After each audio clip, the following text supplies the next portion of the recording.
And I want to welcome everyone here today for a workshop that is a follow-on to a workshop we had last Friday at Harvard. Andrea Graziosi, who is here, professor of modern history at the University of Naples, and this semester is a visiting fellow at the Harvard Ukrainian Research Institute. And I co-organized these workshops. The first one on Friday dealt with Ukraine, the impact of 4 years of warfare on Ukraine. Today's workshop will deal with the impact of 4 years of warfare on the Russian Federation. What has prompted these workshops is what happened on the 24th of February 2022 when Russian forces moved en masse into Ukraine in a large-scale invasion that was aimed at basically conquering the country within a few weeks.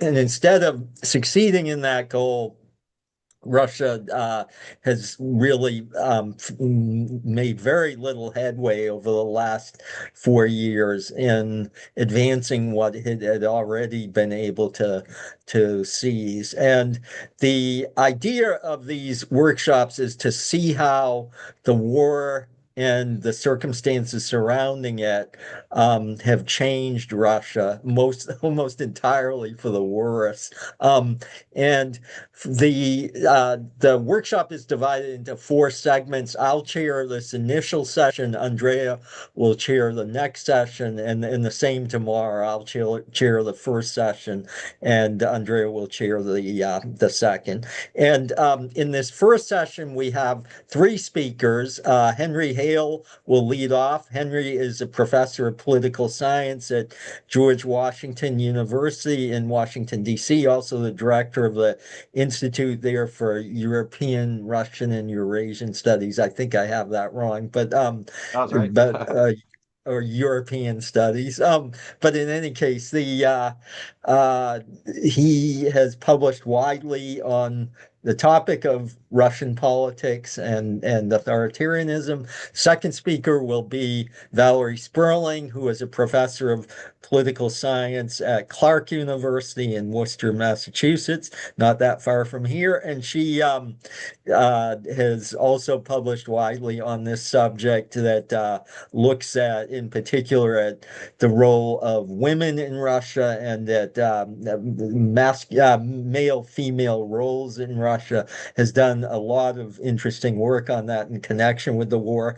The third speaker will be Samuel Green, who is a professor of Russian politics at King's College London and the director of the program there, has published extensively on this subject as well. I am deliberately cutting short the biographical background of each of the three speakers because their full biographical information is available online where this workshop was posted on the Davis Center website. So with that, let me turn to Henry. All right. Thank you so much, Mark. And thanks, Andrea, for the invitation to just share some thoughts on this for discussion. It's a good chance to pull together some ideas, trying to fit together a bunch of different musings that I've had based on different streams of research. And I look forward to what everybody has to say about it and their own contributions. I think this is a very useful exercise. I might just begin by noting, of course, the Russo-Ukrainian War has been going on for 12 years, not just four. And I think it's been having a big impact on Russia since the very beginning, starting with annexation of Crimea. Sam and Graham Robertson have written a great book on that. The Donbass phase of the war, also very important. But I know the organizers have in mind the impact of the full-scale war, which obviously has its distinct impacts of its own. So there's a lot to address here in the general area that I was asked to talk about, Russian politics and ideology. And there's overlap just because there is necessarily all these different parts of the workshop are interrelated. So I'm just going to try to focus on the parts that maybe overlap a little less with what others are talking about and refer to what others are likely to talk about in much briefer fashion. Um, so I thought the way that I'd organize this would be first to address changes in how the regime represents itself to the people, then look at how Russia's own people have reacted to this self-presentation and to what they see going on around them. Um, then to think about how the regime treats the people, and finally to think about wartime impacts on elite political dynamics. So, first of all, um, as for changes in how the regime has talked with and represented itself to the people, I think, as has been widely discussed, the big picture message that the regime is sending is there's really nothing that big here going on. Russia's engaged in a special military operation. Yeah, it didn't go as planned. The West, responded in a kind of a powerful way. They're not understanding us, but still, this isn't a full-blown war. Um, People should go about as best they can their daily lives as usual. There hasn't been an effort to fully mobilize the population in kind of a holy war crusade against the West. I mean, there's certainly undercurrents of that, but one could imagine a much, much more robust mobilization effort for the war than has actually occurred. And one aspect of how the regime has tried to portray itself kind of throughout the Putin era that's always interested me is how we see Putin in the West as a kind of really strong nationalist, right? But to the Russian public, he portrays himself much more as a pragmatic leader who's just standing up for national interests. When he's engaged in what we would interpret certainly as aggressive actions, these are portrayed locally as defensive actions or preemptive actions that have to be taken reluctantly by Putin or the regime in response to hysterical Western moves or initiatives or grave threats that are being posed by Russia's enemies. Um, so in order to build support, like they're not so much relying on the kind of holy war justification, but instead, there've been a lot of, there's certainly an ideology of, what is Russia, and kind of a definition of Russia that equates it effectively with Russia's imperial space. But there's an appeal to that, but there's also a provision of financial and status incentives to members, people in Russia's population to get them to buy into the war as much as possible, or at least to avoid active resistance to it. And so, there still remains as much of an effort to demobilize the population than to mobilize them for actual fighting. Of course, as I'm sure other people will talk about, especially once we get to demographics and the economy, this gets harder and harder to sustain for the regime, and we can maybe talk about this now or later in the workshop. But so far, it's been relatively successful in demobilizing the population, or at least being part of the demobilization effort, and sustaining some support for the war. Another change that I've seen in how the regime talks with the people is the continued expansion of the invocation of what political psychologists might refer to as traditional morality. And so these are the promotion of norms of heteronormativity, strong church-state relations, all this related to a concept of Russia and what distinguishes it from the West and its enemies in Ukraine. So I'm not going to talk about this in any depth because Valerie will go into this and, including how it fits in with kind of the hyper-masculinity that has long been a part of Putin regime. But what I will just note briefly here is that I think there's been a growing consistency and prominence in this kind of rhetoric as one among many justifications of what Russia's doing.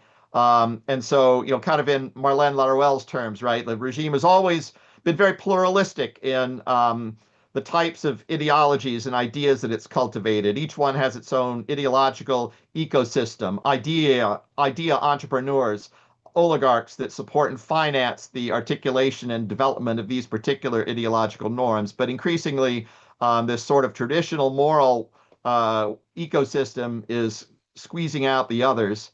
It remains an open question, I think, to what extent this is becoming a regime ideology.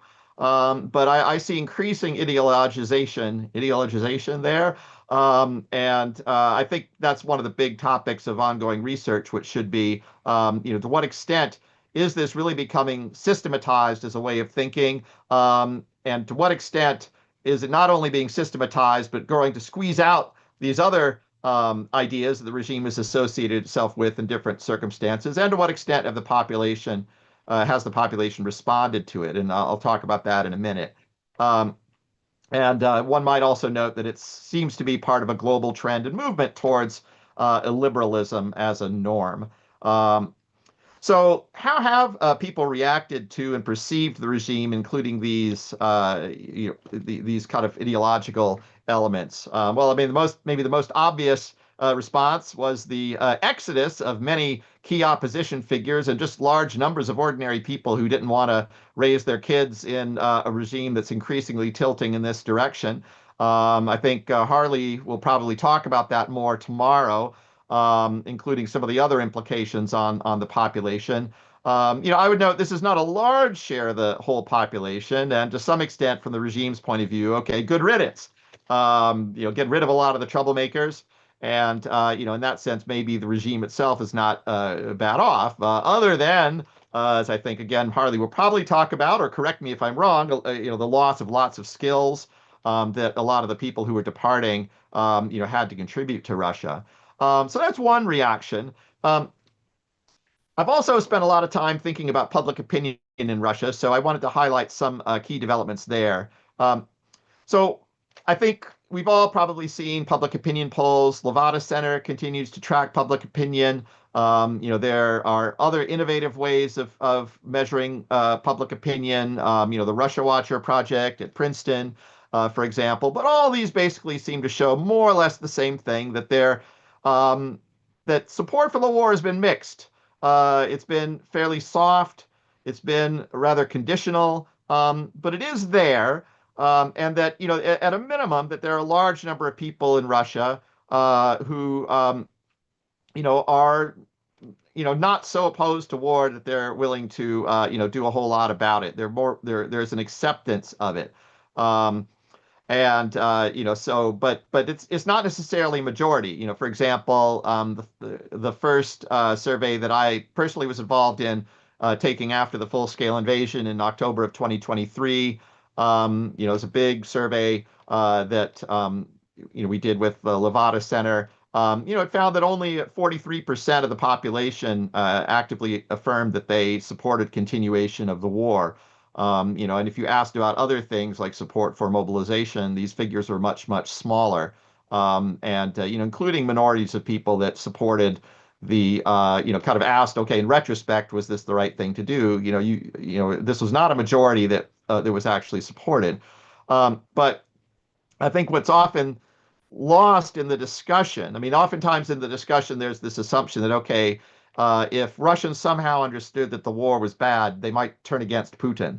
Um, but in fact, that doesn't seem to be the case. Large shares of Putin supporters withhold support for the war or support its end.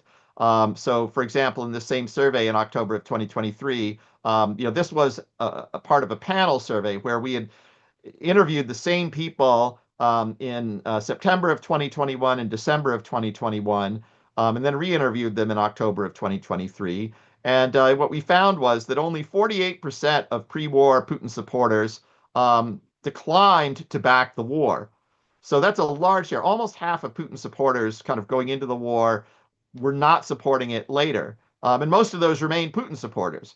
So I think we have to keep in mind that Putin support is very, very broad, and it's you can debate how deep it is, but it's based on a wide range of factors, ranging from leadership style to the contrast that people feel, what they feel that he may have done or helped do, getting Russia out of the 1990s, which the regime does a lot to demonize.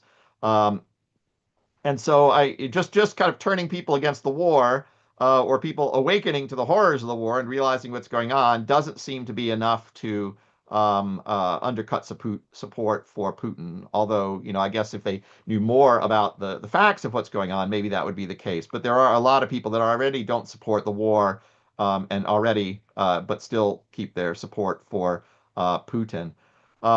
So, of course, one can question, the validity of these polls. Um, Again, there are different points of view here. That's one thing that, together with some colleagues, in particular Bryn Rosenfeld, John Reuter, Tim Fry, we've done a lot to try to get at this, but we actually don't find a lot of evidence here of massive dissembling in the survey results.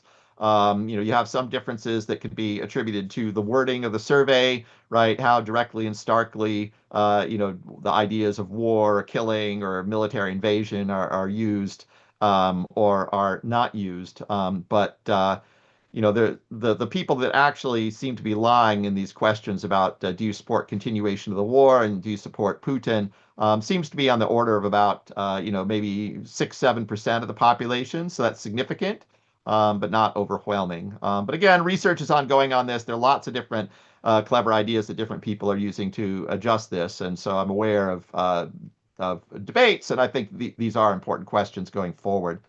Um, One other thing I would just note is that it seems to me that the appeals to traditional morality that I mentioned earlier have proven quite potent for the regime, and it's emerging as a tool. It's kind of a way that the regime can bolster support for other things that it wants to do.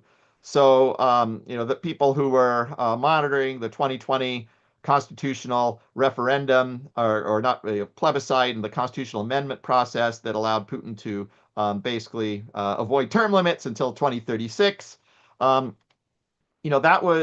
referendum initiative, the voting on that was larded with all kinds of other amendments to the Constitution, including planks building traditional morality into the constitutional amendments, that research does indicate added support for the whole package, and in particular brought moral conservatives, if you can call them that, moral traditionalists who did not support Putin, um, to nevertheless vote for the constitutional amendment package that helped Putin politically. And there's another project which, I'm engaged in with the same team that I mentioned before, Reuter, Rosenfeld, and Fry, where we find that one of the biggest predictors as of December 2021 as to who would go from a position of not supporting an invasion of Ukraine to supporting it, were people who stood for traditional moral values and the state doing more for that. And that's controlling for Putin support. And so it's bringing over non-Putin supporters who were nevertheless moral traditionalists who, Putin linked these issues to the war, and that seems to have been effective in helping him generate support for it. So it's a big question as to, how far this can go. I think what I would note is I think there's one potential backlash, or, kind of, downside, I should say, for the regime, which is that it also seems to be helping consolidate a certain moral cleavage in society, where, in another paper with the graduate student Paulina Protozanova, we find that, you know, one of the biggest predictors of support for Alexei Navalny, before his untimely death, was in fact liberal moral values, even though he hardly ever appealed to these at all. And this is already controlling for support for Putin. So it's not simply a reflection of Putin's support. So that's kind of the reverse effect of what the regime is doing by polarizing, actively politicizing, I should say, traditional morality. It's kind of, it's brought along a lot of the moral conservatives to the regime and the regime side on key issues, but it's also potentially providing a stronger basis for opposition to mobilize and someone else now after Navalny to take on that mantle. Um, so changes in how the regime has treated people, I'm not going to say a whole lot here. I think the trend is fairly clear from my point of view: rising repression, less freedom. And Brian Taylor, I think we'll talk about this next time, in the next hour, um, to a good degree. Although I would just highlight here, it's not just about, police repression, that sort of thing. There's been a constraining of space in the media. There've been wide reports in the news, obviously, about internet restrictions and outages, crackdown on Telegram, although people doggedly find ways to access the channels that they want, and in higher education itself, which for a while had been a certain island of relative freedom in Russia, freedom of thought in Russia. After the full-scale invasion is just, pretty much gone. If it's anything that has any political relevance to the regime. So as a result, there's very little space now for public protests or even expressions of opposition. And what it tends to occur tends to be like very small, isolated, or centering around local issues or ostensibly non-political causes.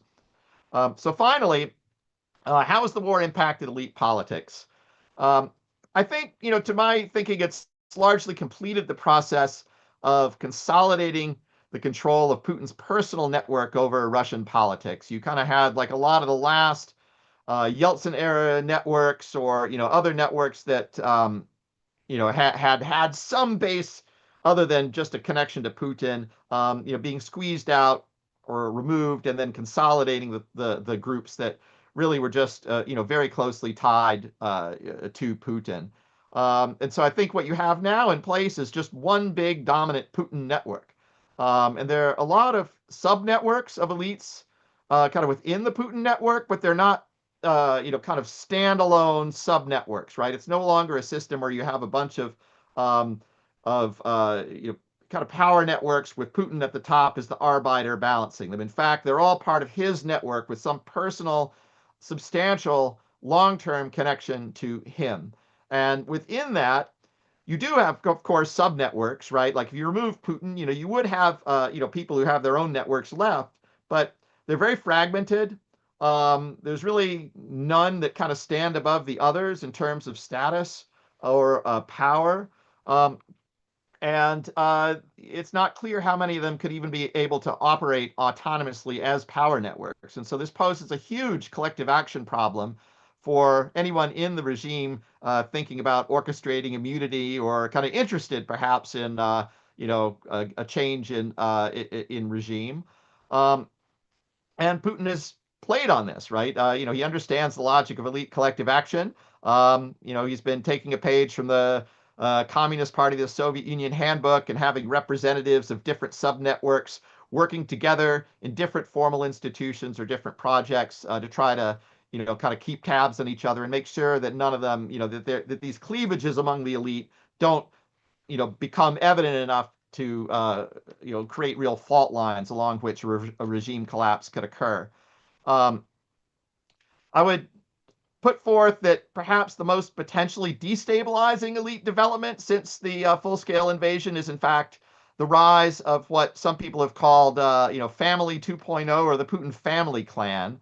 I think we can talk about this later if people are interested, but before the full-scale invasion, you saw a few attempts of Putin family members to, expand their roles in business or politics, and they were almost always shot down, not met with support by Putin. A lot of secrecy around Putin's daughters, to the point that you couldn't, people in Russia's media don't even talk about them as Putin's daughters. They talk about them as people reputed to be, Putin's daughters. But after the war, after the full-scale invasion anyway, you have the rise of some important figures that are now very prominent, right? Like Anna Tsivilyova, Putin's first cousin once removed, who founded the Defenders of the Fatherland Association and then became Deputy Minister of Defense, right? And is a very visible media presence. And so, there have been some others too that have risen to a little bit, certainly more prominent posts than they had been in the past. And so, this might be interpreted as the rise of a family network or a succession plan. But here I would just kind of caution that, the efforts at dynastic succession, are certainly not necessarily a regime stabilizer. All we have to do is look at like the Arab Spring, for example, where it was often the, you had an aging leader, family networks on the rise, expansionist, that galvanized other networks in opposition and led them to support the mass uprisings, and even in other parts of the post-Soviet space, efforts to groom leaders, often very unpopular. So a lot of people might would point to Haydar Aliyev and Ilham. That's really, I think, the exception. So I think this is actually a potential destabilizer in Russia. So I think there's a lot of other things that people could talk about here, but this should suffice just for opening up discussion. I really look forward to hearing what Valerie and Sam have to say and to the rest of the two-day workshop. Thank you. Okay, thanks a lot, Henry, and thank you for sticking pretty close to the time. So let me turn next to Valerie. Thank you so much, and thank you for the invitation. So I was asked to speak about ideology in the context of Russia's war against Ukraine. So I'm going to talk about how, over the past 4 years in Russia, the justification for the full-scale invasion has been linked to this gender conservative turn more broadly. In other words, to a consistently anti-feminist and especially anti-queer ideology. So the first question to raise, as Henry also did, is whether there even is much of an ideology on which the current Russian government rests. Unlike a totalitarian regime where you have always a mobilizing ideology like fascism or communism, I think a personalistic dictatorship like this, or a patronal patronage-based regime like what Henry has so beautifully described in his work about Russia, that kind of regime is not necessarily about carrying forward some ideology. And I would agree with Henry that Russia today is not a mobilizational regime. They're not about getting tens of thousands of people to rally in the street in support of an ideology. I think they prefer for people to stay home. And we can talk about that today, what we think the regime wants from the population exactly. But I think the closest thing to a mobilizing ideology in Russia today is that anti-Westernism that paints Western Europe and the US in particular as a threat to Russian security and to the Russian nation and to its quote unquote traditional values. You can see this anti-Westernism especially clearly in regard to policies and ideas that have to do with gender and sexuality. So, for example, what's commonly called the Russian gay propaganda law, that law from 2013 that criminalized any mention of same-sex relationships in front of minors, which was then expanded in December 2022 to ban any positive portrayal of same-sex relationships in front of people of any age. And this connects to the full-scale Russian invasion of Ukraine in a number of ways. The patriarch of the Russian Orthodox Church, Patriarch Kirill, justified the full-scale invasion back in February 2022 by saying that in eastern Ukraine, in the Donbass, people were trying to reject the, quote, so-called values that are offered today by those who claim world power, meaning the West and the US. And he explained that, quote, in order to join the club of those Western countries, you have to hold a gay pride parade. And he said that what Russia was doing there in the Donbass was protecting what he called human civilization by making it possible for people in eastern Ukraine to not have to have gay pride parades.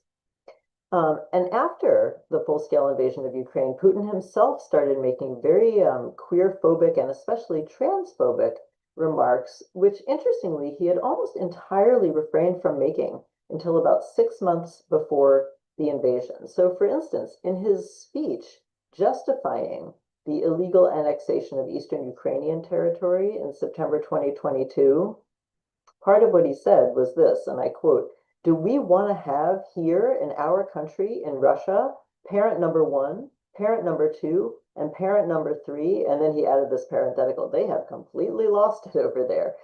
He said, "Instead of mother and father, do we want our schools to impose on our children from their earliest days in school perversions that lead to degradation and extinction?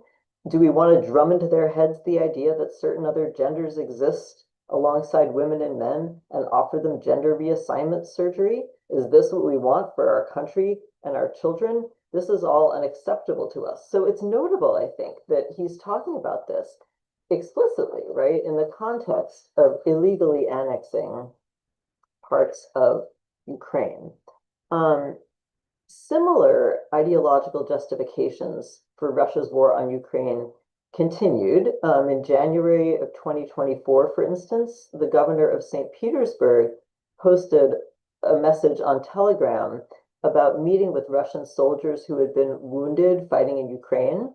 And as he put it, quote, "They understand why we're fighting. you don't need to explain the values we are defending to these guys who have seen school toilets where instead of two bathrooms, one for boys and one for girls, there were three bathrooms for boys, girls, and gender neutrals. Again, kind of justifying Russia's war on Ukraine in terms of a traditional gender ideology. And Putin followed that up a few days later at a meeting with city officials from across Russia, where he remarked that many Russians who had left the country were returning, in fact, because of the way that bathrooms were gendered abroad. He said, quote, common bathrooms for boys and girls, or something like that. It has become an ordinary everyday thing, and it is very difficult for people with traditional normal human values to live under such circumstances.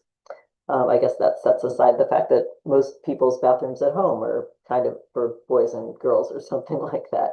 But anyway, so that is, I would say, about as close as you can get to a state ideology in Russia now. It's a sort of anti-Western social conservatism that's often manifested in terms of gender and sexuality, and it's used to justify Russia's aggressive war against Ukraine as a defense against an existential threat from from a supposedly hyper-liberal and immoral West. But you don't see the regime mobilizing people to go and demonstrate for that ideology in the streets because it's not a mobilizational regime. And then we can talk later, if you like, about how this element of the ideology is generally received inside Russia. But I will stop here for now. Thank you. Okay, thanks a lot, Valerie. And excellent compliance with the time limit. So let me turn next to Sam. Thank you, Mark. Thank you, Andrea, and everybody for convening this conversation and for the opportunity to join it. I will try to be as disciplined as Valerie was, but please do interrupt me if I fail. So I agree on aggregate and in detail, really with pretty much everything that both Henry and Valerie said. So this may be a little boring, but particularly sort of the emphasis, I think, sort of implicit in Henry's analysis on continuity amid change, right? So if I differ, it might be a little bit just in where I place the emphasis, right? I think we need to spend a little bit more time than we usually might thinking about how that continuity itself is produced. It's not, I think, simply residual. It's parts of sort of Russian life or existence or politics that haven't been changed by the war. But I think there's a bit more causation going on, and I'll try to spend a few minutes explaining why I think that might be the case, right? So the war, obviously now, for more years in, is ubiquitous in Russian life. It touches budgets, labor markets, elite and private careers, primary and higher education, media, regional governance, migration patterns, criminality, probably could go on, right? And of course, obviously, the lives of the people who are fighting and dying in the war, and the people who are who share families or other relations with them. And in fact, it's so sort of extraordinarily ubiquitous that it's become in some ways strangely ordinary. And I think that's the part that I've struggled to understand the most over the last several years, right? The war is present and it's dynamic, right? So it expands and contracts in terms of the space that it takes up or should take up in people's lives, the attention that it gets from the state and from institutions. It demands things at certain times and it gives things at other times. But it seems to be treated really by everybody as though it were a constant, right? Something that can be acknowledged and compartmentalized so that it can then be safely ignored and the rest of life can take its course. We've seen Russian society really fail to respond to the destruction of Ukrainian cities, in which, of course, they have friends and relatives, or at least they did. We've seen them fail to respond to growing Russian casualties, fail to respond to the war expanding into Russian territory, whether through the occupation of border territories in Kursk and Belgorodskaya Oblast, or drone and missile attacks on Russian cities really quite far from the front lines.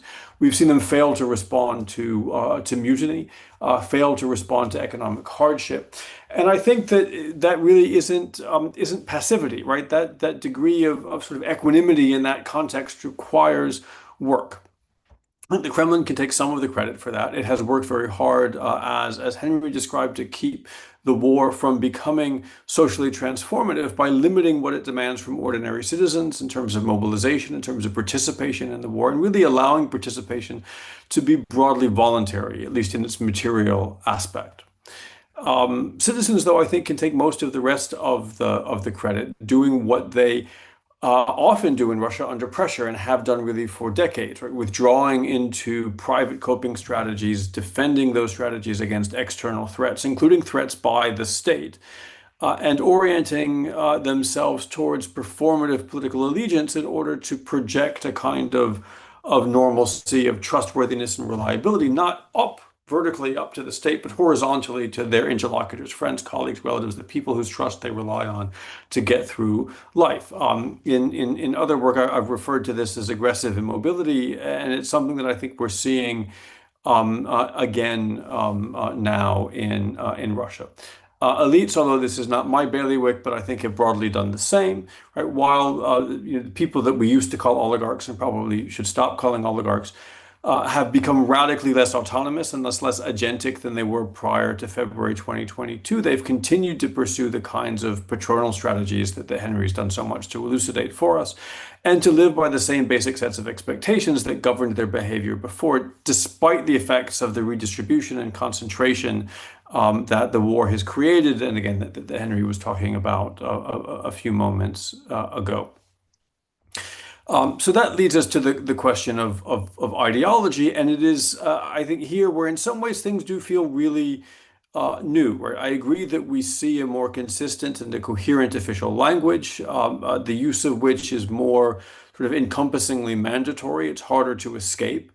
It involves civilizational defense, existential conflict, traditional morality, the things that Valerie was just talking about, and more.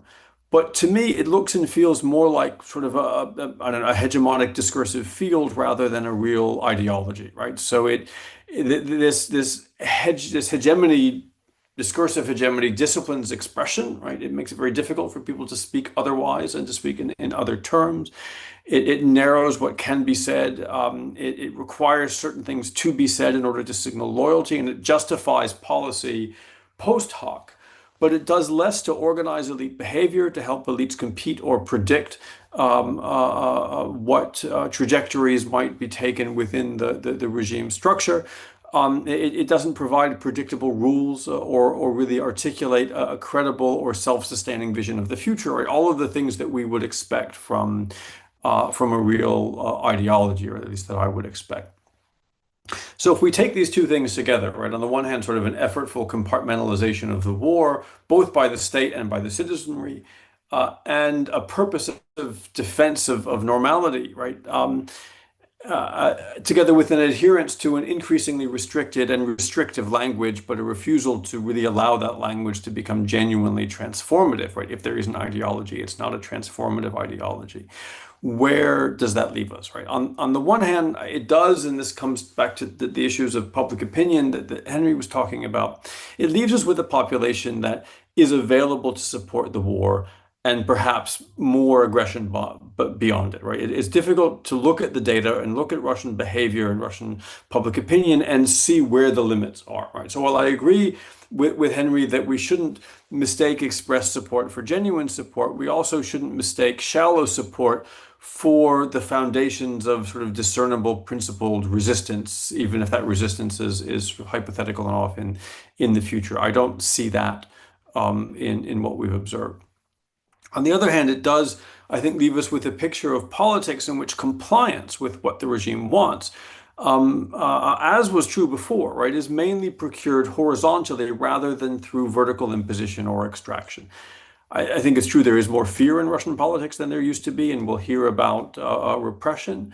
But that fear seems to have motivated an even greater insistence on social embeddedness as a source of certainty in uncertain times, rather than sort of rote or blind sort of participation in prescribed rituals, right? And I think that again, that's very far from being a new phenomenon. It's a familiar coping mechanism in Russian society, right? So I wonder then whether what we ought to be asking is not just how the war has changed Russia, but really how the institutions of Russian life, the deeper institutions from patronalism on high down to something like aggressive immobility at the grassroots, have determined the social and political logic of the war that we have been observing and trying to understand for the last 4 years and a bit. I will stop there though and enjoy the conversation. Okay, thanks a lot, Sam, and thank you also for complying with the time limit. Um, I will start out by just asking all three panelists whether you have any quick reactions to what your colleagues have said. If not, I'm going to turn to questions from the online audience, of which there have been several so far. So, Henry? Yeah, I mean, yeah, I very much like what Valerie and Sam were saying. I think some of those comments are very well put. I just maybe just comment to agree that with Sam on just it being hard to see what the limits are for this kind of support, right? It's sort of maybe softish support, but it's the non-support doesn't equate to hard opposition. Just to mention something that I thought about mentioning in the initial remarks. As part of this survey that we did in October of 2023, that was re-interviewing people from December of 2021. Only 8% of people in December of 2021 said that they supported Russian troops going into Ukraine, because we had actually asked about that. What should Russia do in Ukraine? Given them a list of options, they could choose as many options as they wanted. One of them was basically send in the troops to fight against the Kiev authorities.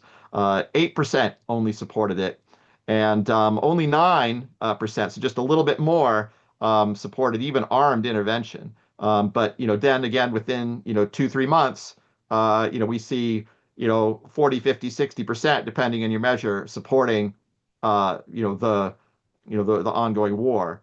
And I do think that that's something the Kremlin has learned over time.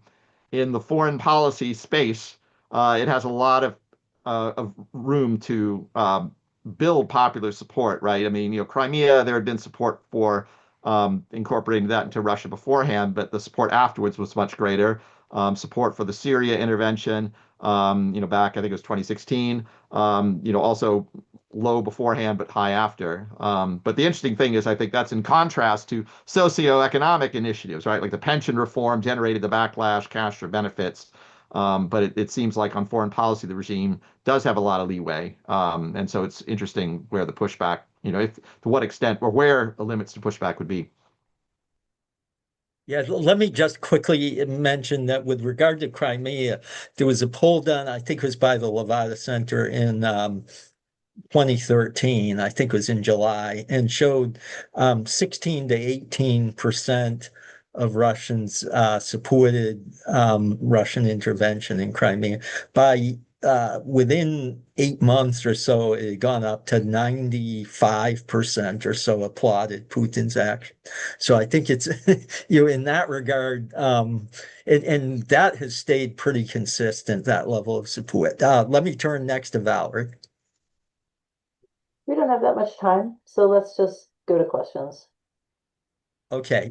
Do you have anything, Sam, you want to mention? If not, I will. Okay. No, So I had the opportunity to go after obviously Henry okay, and Valerie. So right. yeah. Okay. Okay, good. So let me go to the first question that has come in, has to do with some of the points that have already been raised by the speakers. But how can the Russian population accept such appalling casualties during the Ukraine war? The state payments to families of the injured and the killed, especially the killed, uh, has been cited as an explanation, but it seems insufficient, at least from a Western perspective. What is really going on here? Can the Putin regime tolerate these losses indefinitely? To some extent, I should add, so that's the first question. To some extent, these questions will be coming up in the next segment with Brian Taylor and Dmitry Gorenberg. But let me turn, if any of the panelists here want to comment on this. Please, Sam. I'd come in briefly. I think we don't have great answers to this question. We have to be honest about that. I think sort of the best work that's been done on this is a lot of the ethnographic and interview-based research by the Public Sociology Lab, which is able to operate on the ground in Russia, and I think points in a couple of directions. The material aspect in terms of the payment certainly does help, but it helps those who are obviously directly affected by the war. It has a secondary effect, though, right? Which is to give other Russian citizens who are aware of the casualties a sense that actually, people are being compensated for it, right? And so it doesn't come as a tragedy. It comes as a transaction that other people are willingly engaging in the sense that the Russian government is not, pulling people off the streets and forcing them into the war. I think helps support public tolerance for the level of casualties, alongside the fact that.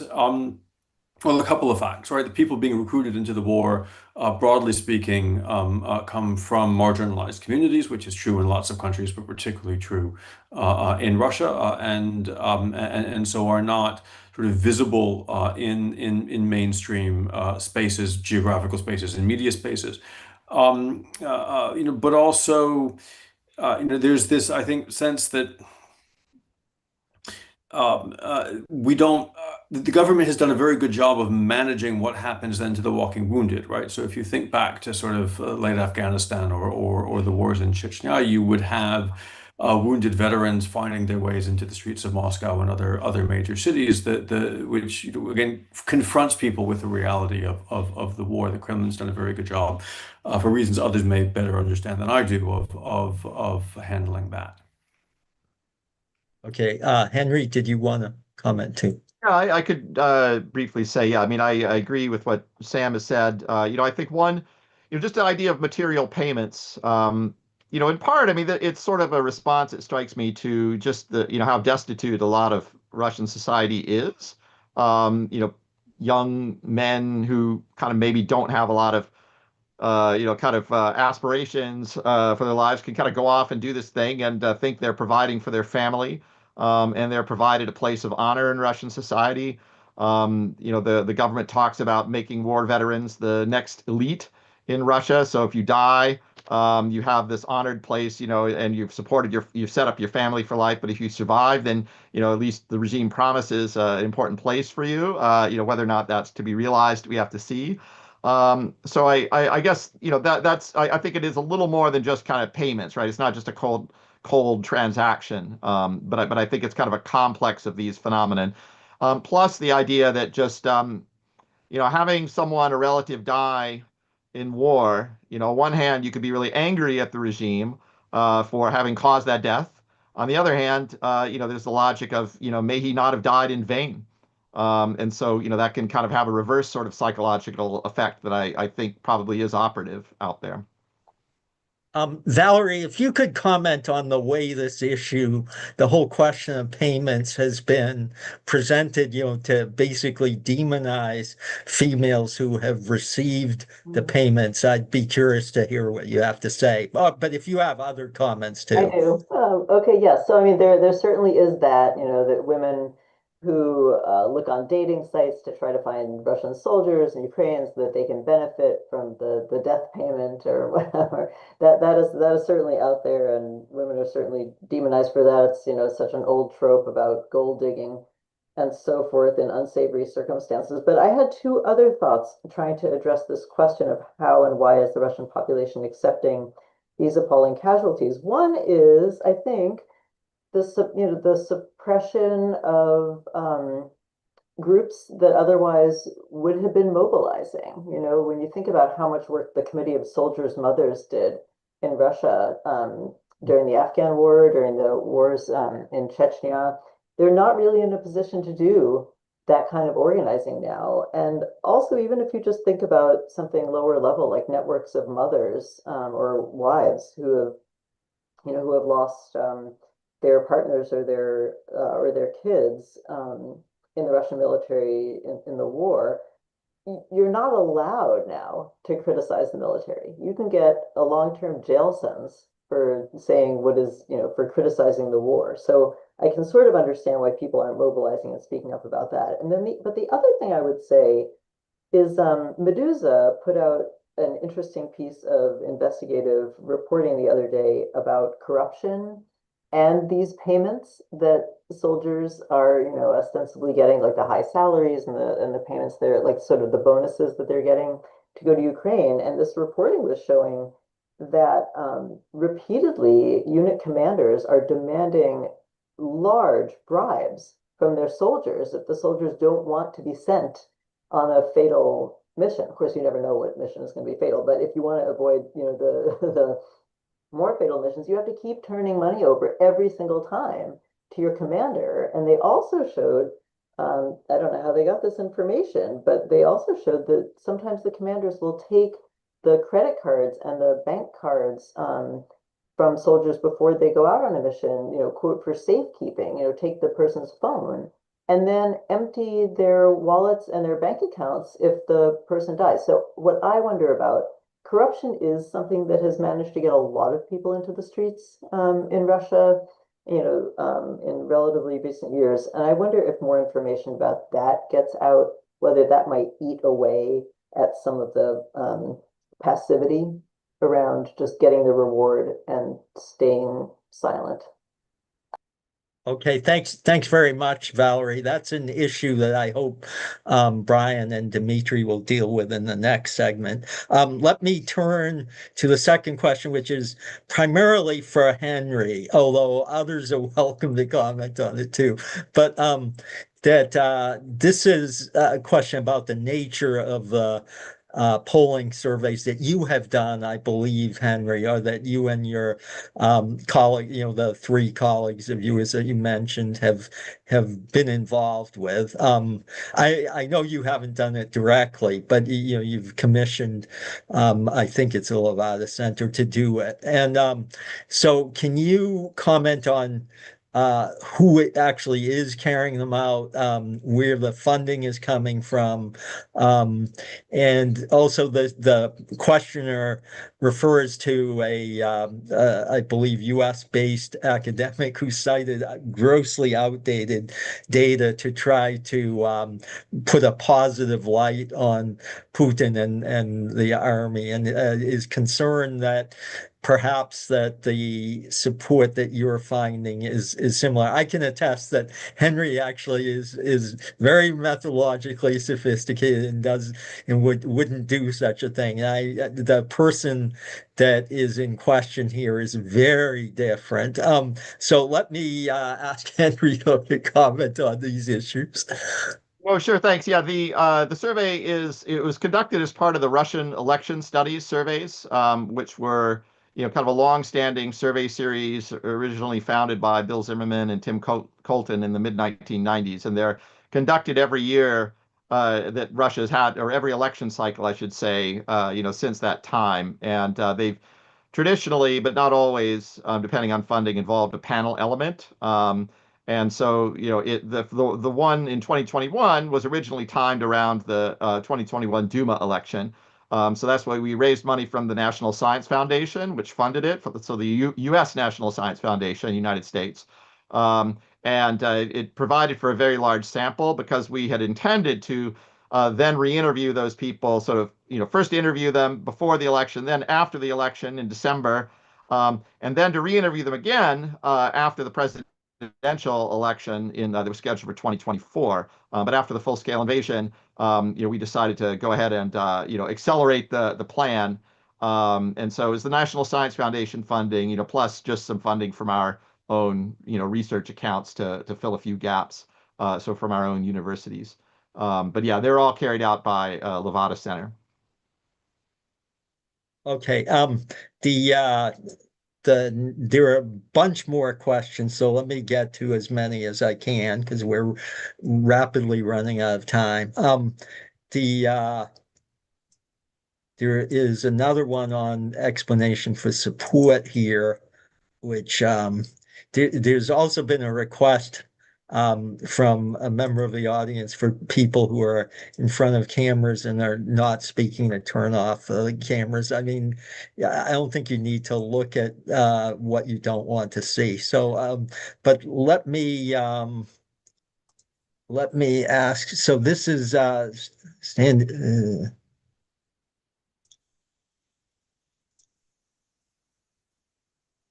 Okay, this one was already. All right, let me go to another one about the nature of the surveys.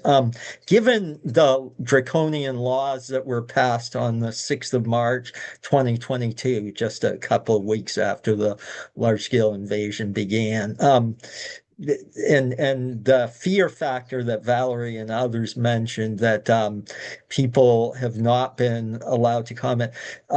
Even with the best design of surveys, say list experiments and other such things, can you have the same degree of confidence in the reliability of, this is to it, Henry, the same degree of reliability in the results that, say, Tim Colton and Bill Zimmerman had when these surveys began? I should add that at that point it wasn't difficult to have confidence.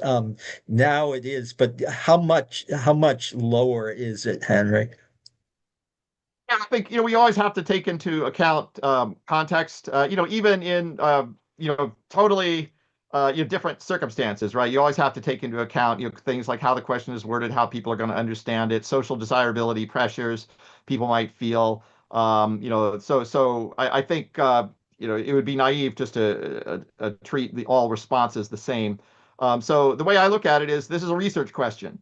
I don't think we can take it for granted. I think we should research it. One of the projects that we've been doing together with John and Bryn, is to use not only list experiments, but different methods for trying to test implications that what one would expect to find if people were dissembling.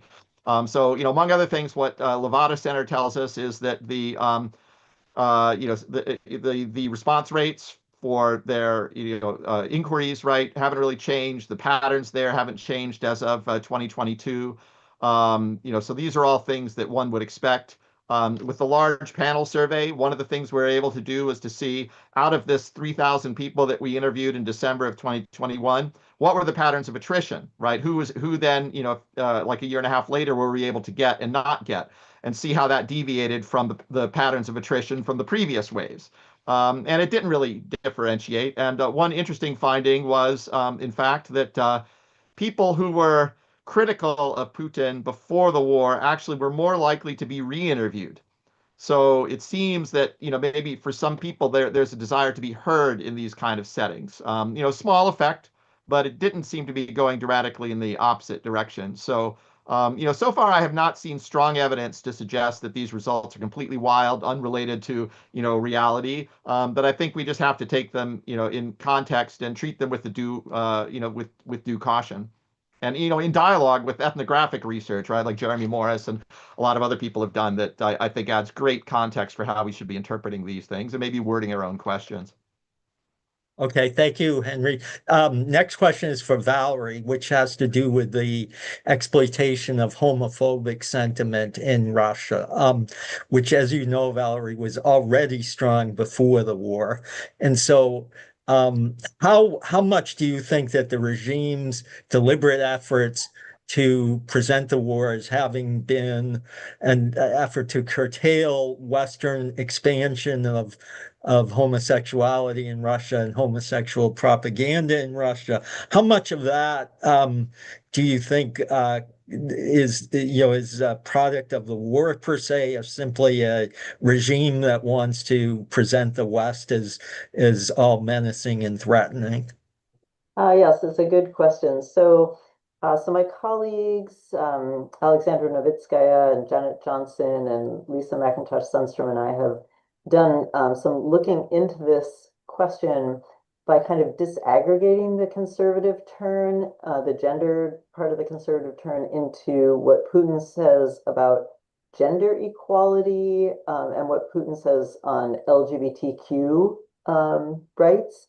And just, I'm not going to say much about it right now, but just very briefly, the answer is that there is some Soviet legacy here, that there is a bit of a Soviet legacy, right, about gender equality, but the Soviet legacy on LGBT rights is, criminalization and silencing, and public opinion on gender equality is pretty impressive on stuff like domestic violence. There's almost no support, for justifying domestic violence, but on things like same-sex marriage, there's almost no support for that. So I guess I would hesitate to say that it's linked to the war in some way. I think there is a longer legacy of of homophobia in Russia. Okay, yeah, no, during the Soviet period, there was briefly, after 1917, it was briefly legalized, but then Stalin clamped down very harshly. And as you say, Valerie, criminalized homosexuality and even made it punishable by death. So anyway, we're unfortunately at the end of this segment. There are still a few more questions, but I will save those for tomorrow's wrap-up discussion and have those on hand. In particular, there are a couple of them. I see Andrea has his hand raised, so let me turn to him because he has to chair the next session, the next segment anyway, and we need to move into it promptly. So please, Andrea. Yes, thank you. Indeed, I had a question about the non-mobilizational regime that I will ask tomorrow so that we now pass to the other panel. I think it's an interesting concept that it has to be discussed, especially its evolution over time. So we now have another session on security organs and repression. And the guest speaker is Brian Taylor, who is a professor of political science and director of the Mohinan Institute of Global Affairs at Syracuse University, and the author, among other things, of the Code of Putinism and State Building in Russia. And then we have as a commentator Dmitry Gorenburg, who is the author instead, was an associate of the Davis Center and the author of Nationalists for the Masses, Minority Ethnic Mobilization in the Russian Federation, that was published by Cambridge University Press about 20 years ago. So two very knowledgeable people. And I just start reminding that Brian will have 20 minutes and Dimitri approximately 10, and then we will have a 30 minutes discussion since we have only one discussion. So I will interrupt you only if you wildly exceed your 20 and 10 minutes respectively, even not so wildly actually. So please, Brian. Thank you, Andrea, and thank you, Mark, also for the invitation. I'll try to radically exceed the time limit just to force you to intervene. No, I'll try and keep to the time, but please do stop me if I'm going too long. As noted, my charge is to discuss changes the war has brought to the armed forces and state security organs. I would start by noting my remarks are really going to focus more on domestic political changes rather than foreign policy, military doctrine, the specifics of the war effort, and so on. Although, I'm happy to answer questions about that, and I'm sure Dimitri would be as well. And I'm also really focusing, as the name of the workshop indicates, on the last 4 years, not going back to 2014 in the annexation of Crimea. So, like Lenin in April, I have 10 theses, so I will get right into those theses. The first one is the level of internal repression has really increased tremendously.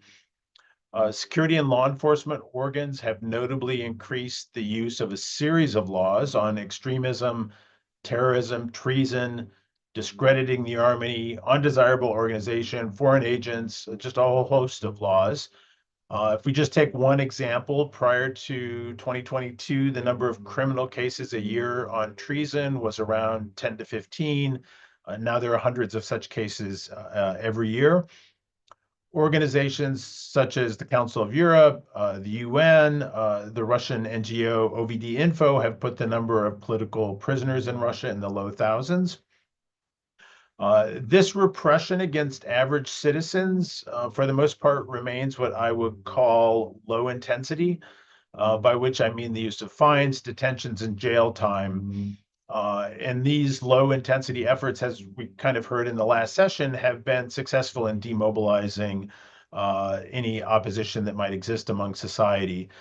So the security services, for the most part, have not had to rely on what I would call high intensity repression, such as shooting on protesters or death squads or mass killings or things like that. That said, Russia's most prominent opposition politician, Alexei Navalny, was murdered by the Russian authorities in 2024. As was, in quite different circumstances, the Wagner Group leader Yevgeny Prigozhin in 2023, and I'll say more about him later.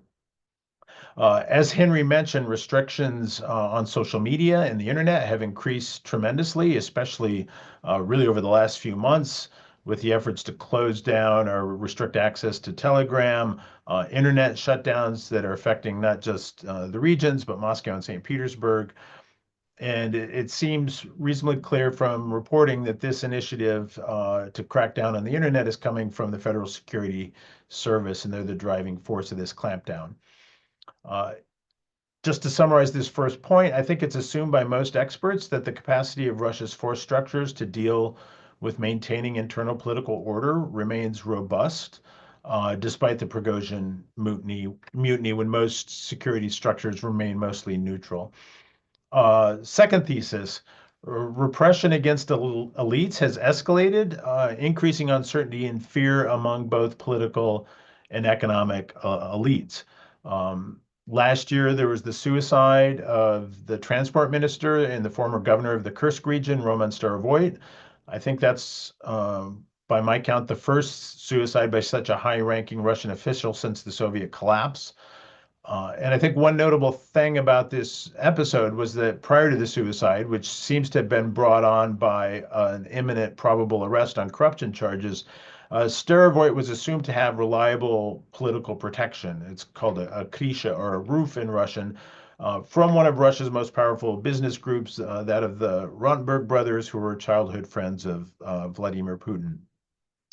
Regional level arrests of state officials have become routine. There were over 150 such arrests in 2025, including mayors and lieutenant governors and other officials. Since the war started, more than 50 business people and state officials have died strange deaths. You can even look up the Wikipedia page, Suspicious Russia-Related Deaths Since 2022, which lists more than 100 people. I would say some, and probably many of those deaths were either suicides or murders over business disputes. They weren't necessarily state murders, but they have increased the sense of growing vulnerability among Russia's elite. This raises questions about the sort of informal rules of the game that govern Russian elite politics. Are these rules now clear to the players themselves? What's off limits? Who's off limits?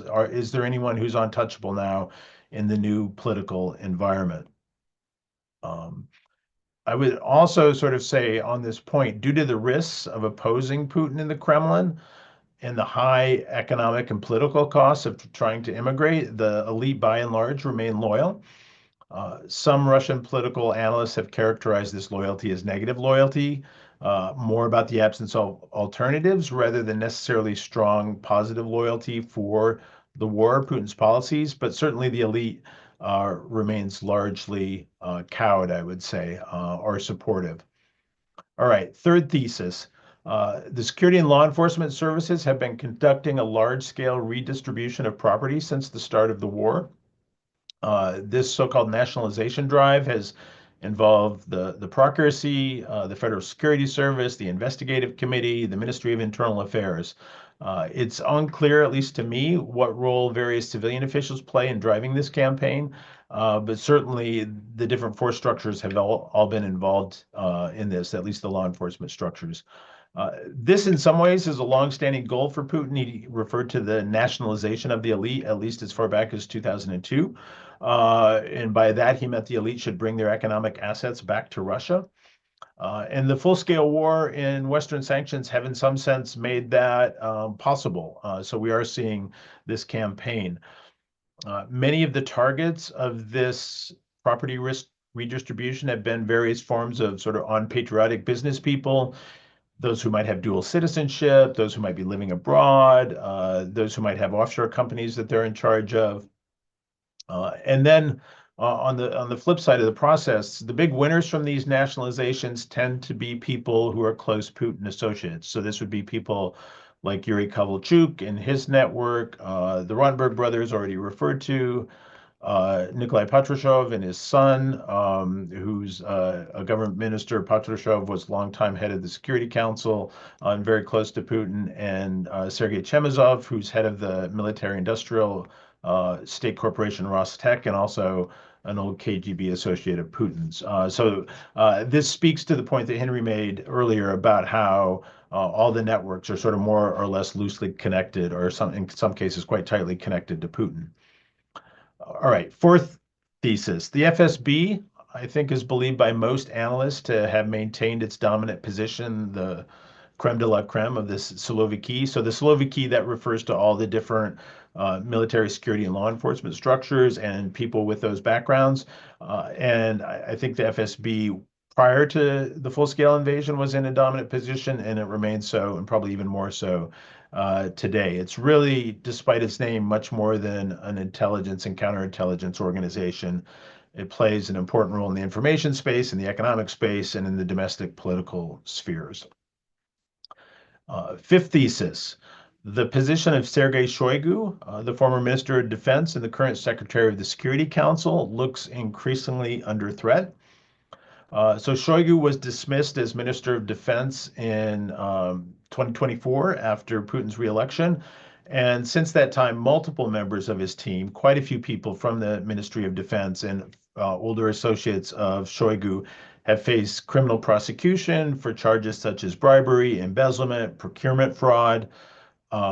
Just earlier this year, his right-hand man for more than 20 years, well before he was defense minister, Ruslan Salakov, former first deputy minister of defense, was placed under house arrest. And among the charges against Salakov include forming an organized criminal group. And when you have that kind of charge, it allows a fairly extensive investigation into his sort of activities and holdings. So there's a bit of a debate, I would say, among Russia analysts, both from Russia and outside, about whether Shoigu himself might potentially come under threat. It's been suggested that as part of the upcoming 2026 Duma election campaign, that the regime will want to show they're cracking down on elite corruption, and certainly Shoigu would be a big fish. If Shoigu or even members of his direct family, like his daughter, who's also been involved in some of these activities, were to face criminal charges, this would be quite an important event. And I say that because loyalty, I think, has been one of the most important things during his political career. It helped him get to the position he's in today, I would say. So if I had to make a prediction, people can come back and tell me if I'm wrong. If I get it wrong, I would be very surprised if Shoigu himself were to be detained. It's possible he will be removed from his position in the Security Council, but I would be very surprised if he was detained, arrested, and imprisoned. All right, sixth thesis. The current Minister of Defense, Andrei Belousov, is an economist and is considered one of the sort of technocrats whose control over the ministry, to my mind, remains uncertain. Some Russian analysts suggest that he has not really established himself as a dominant leader in the ministry. Many of his deputies seem to be beholden or loyal to other key players, such as Sergei Chemezov, who I already mentioned, the head of Rostec, and even directly to Putin himself, such as Anna Tsivolyova, who Henry mentioned earlier, who's related to Putin, is also one of Belousov's deputies. There are others who believe that Belousov has strengthened his position in his 2 years in charge, and it's even been rumored that he might be a likely replacement for the current Prime Minister, Mikhail Mishustin, if Putin was to decide to replace Mishustin. Some have argued that Belousov's mission is to root out deep-seated corruption in the military. It seems plausible that Putin might be annoyed by all the money being diverted from the war effort at a time when the war effort is dragging on with not much progress. But I can't really see Belousov making a significant difference given the deep-rooted nature of military corruption. And Valerie Sperling was talking about that just a few minutes ago, right? Corruption is rife in the military, down really to the company level, where contract soldiers have to, as she was saying, pay for their own equipment, bribe their officers to avoid being sent on assaults, or to being able to go on leave, that sort of thing. So, and it's also rife in the procurement sector. So I don't really see a fundamental change happening in that respect. Seventh thesis, there are no high-ranking military officers who have become national heroes as a result of this war. And this strikes me as deliberate. It's quite notable that there are no famous war heroes after 4 years of the full-scale war. Some of the generals who might have been a candidate for such a role, such as Sergei Surovikin or Ivan Popov, they've been removed from command, removed from the country in the case of Surovikin. I think he was last reported in North Africa. And in the case of Ivan Popov, he was arrested and charged with fraud or corruption. The chief of the general staff, Valery Gerasimov, has managed to maintain his position despite the failure of the initial invasion and despite relatively poor performance relative to goals since then. But from Putin's point of view, he seems to be a comfortable figure, a loyal figure, and replacing Gerasimov would probably involve a rather messy turnover throughout the general staff, which he may not want to undertake during the war. All right, the eighth thesis. The Wagner Group mutiny of 2023 was the closest Russia has come to an armed struggle for power around the capital since the early 1990s.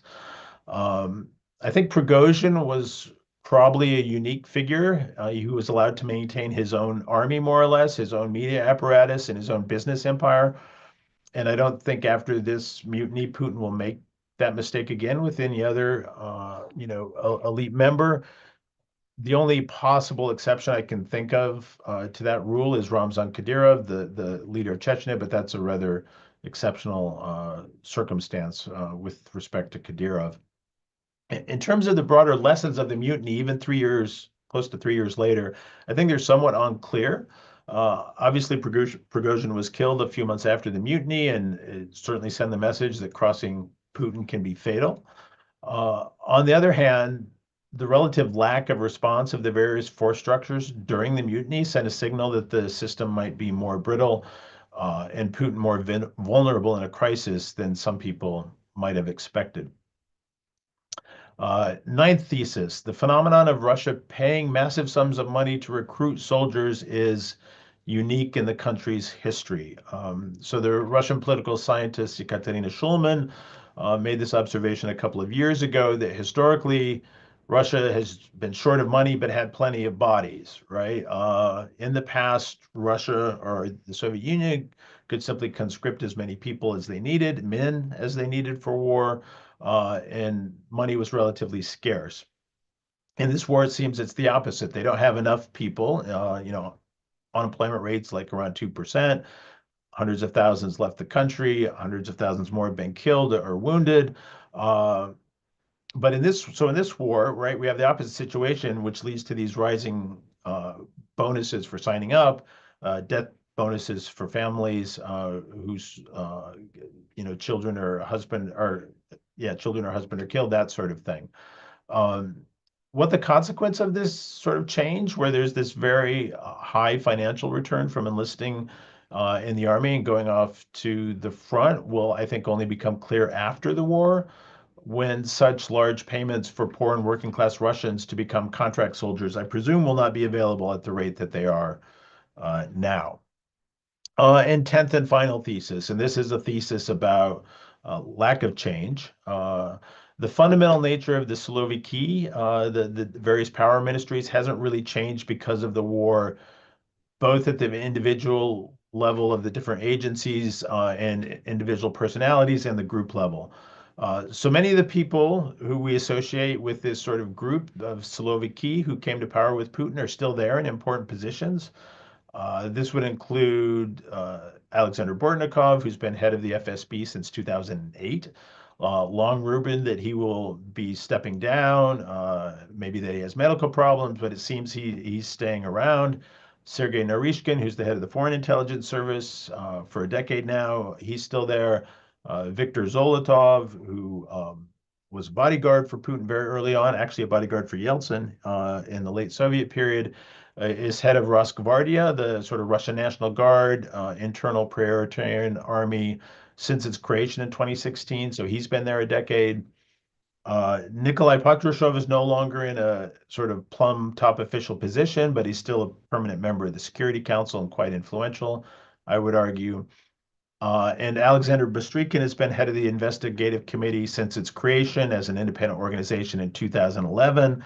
But he's even been in the position longer than that, nearly 20 years now, because he was the head of the investigative committee since 2007, when it was still attached to the Procuracy. Julian Waller, who's at the Center for Naval Analyses, has referred to this aging of the Siloviki.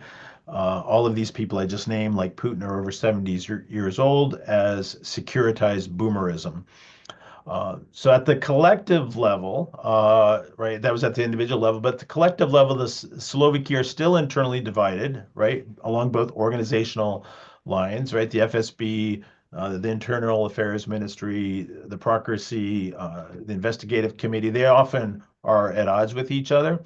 So they're internally divided that way, and even sometimes within those organizations, different factions competing for influence, and along these sort of more informal clan lines. And these groupings fight each other for power and resources, and the war has not really changed that fundamental fact about the Siloviki. And I will wrap up my remarks there and look forward to what Dmitry has to say. Thank you. This was perfect timing. Thank you so much. So, Dimitri, it's up to you. You have 10 minutes, please. And Great. I don't, just to tell Mark, maybe to ask for his advice. I don't see any question. I see only if I go to question and answer, there are none. So if there are other places where I should look, just send me a note, okay? So please, Dimitri. Yes, thank you.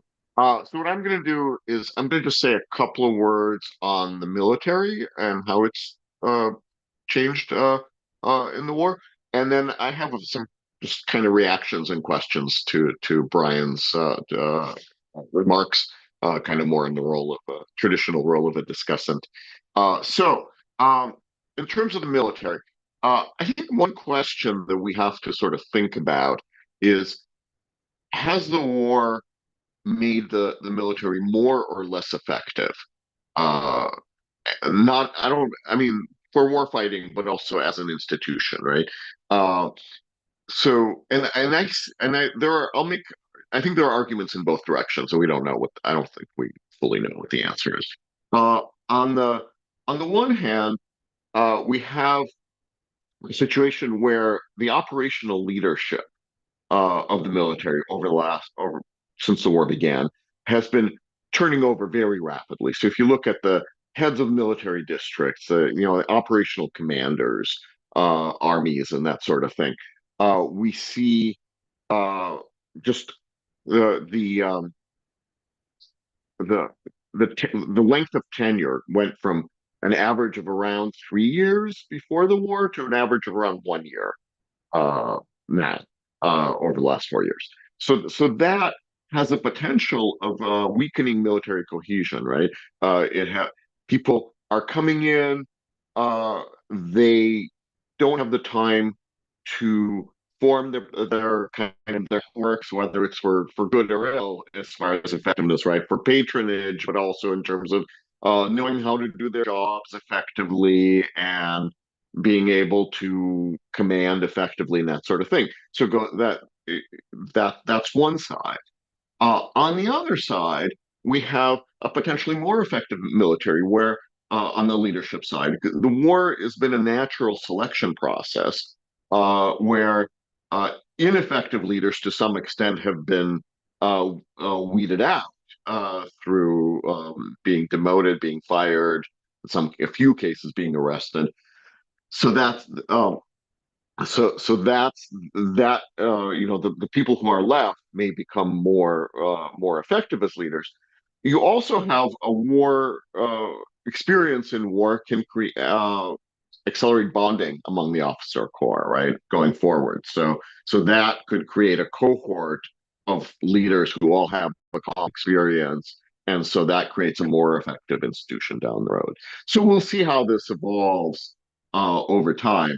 I think one thing that Brian mentioned, I think, is worth sort of highlighting a little bit more, is that there's this turnover among the leaders, the operational commanders, is very much contrast to the continuity in the general staff.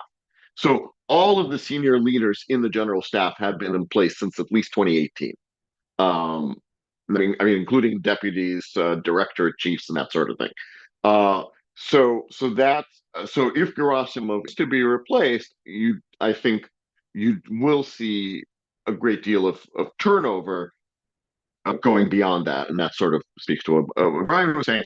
That said, there are a lot of rumors that not this summer, but the following summer, that Gerasimov will be retired and replaced. And if so, the most likely replacement is a guy named Mordvichev, who's currently the head of the ground forces. And I'm not going to get into the details now, but if people want to know more about why I think that, I'm happy to get into that in the discussion. But he's a pretty young guy. He's around 50 years old or so. Um, then and then there's the whole question of Brian alluded to this a little bit, and I think we'll have more on this tomorrow. But the demographic consequences of the losses in the war, I think, could be quite severe. Um, and I mean, that has impacts on the population as a whole, but it also has impacts for recruitment for the military over time, especially. And we're talking about a longer time because, these are people who are dying now, who are not going to have children, so 18, 20 years from now and 25 years from now, there's the demographic problems will be exacerbated. Now, a few comments on and questions for Brian. Now, one thing on war heroes that I find interesting. So we did a little analysis at CNA on the people who have received the Hero of Russia award, which is the high in the military, which is the highest award in the Russian system. So what we found is that the Hero of Russia among the senior generals, it seems to be kind of a lifetime achievement award, rather than a marker of excellence at lower levels. So it's not like the senior generals are populated with people who received Hero of Russia awards for battlefield valor in Chechnya or somewhere else, Georgia or wherever else along the way. But it's people who got these awards when they were already 2-star or 3-star, in some cases 4-star generals. And so you're not really seeing this kind of trend of excellence coming out to the top. And the question I have is, we're seeing a lot of junior officers right now getting Hero of Russia awards and enlisted people and so forth. Will the same pattern play out for them? And then are these people? Putin talks a lot about the future military, the military veterans being the future elite. Is that actually going to happen, or is it something where it's just talk, and then these are not going to be actually the people going forward? A few other questions. So if the war were to end soon, would there be pressure to reduce the harshest repression measures that you talked about?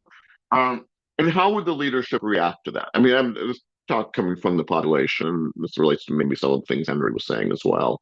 And then, and this again maybe goes a little bit beyond your remit, Brian, but you mentioned it, so I was just trying to figure this out. I've been trying to figure this out for a few weeks now.